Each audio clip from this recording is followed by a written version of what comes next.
నీకేం కావాలి? కృప కావాలి. నీకేం కావాలి? ఆదరణ కావాలి. నీకేం కావాలి? శక్తి కావాలి. నీకేం కావాలి? బలం కావాలి. నీకేం కావాలి? ఆరోగ్యం కావాలి. నీకేం కావాలి? ఐశ్వర్యం కావాలి. నీకేం కావాలి?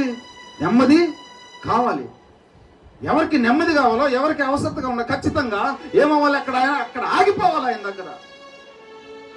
ఇదిగో నీ బాధ ఏదైనా, నీ కష్టం ఏదైనా, నీ శోధన ఏదైనా, నా కృప నీకు చాలు అంటే చచ్చిన శవంలాగా అయిపోవాలి దేవుని వాక్యం దగ్గర. దాన్నే సాత్వికం అంటారు, విధేయత అంటారు. చాలు అన్నప్పుడు చాలు, ఎస్ నువ్వు చాలు ప్రభా, నాకు అక్కడ కాదు, నా కృప నీకు చాలు, బలహీనత యందు నా శక్తి పరిపూర్ణమగుచున్నదని ఆయన నాతో చెప్పిన క్రీస్తు శక్తి నా మీద నిలిచి ఉండి నిమిత్తం. దేవుని యొక్క శక్తి నీ మీద నిలిచి ఉండాలంటే విశేషముగా నా బలహీనత యందే బహు సంతోషముగా అతిశయపడుతును. హల్లెలూయా.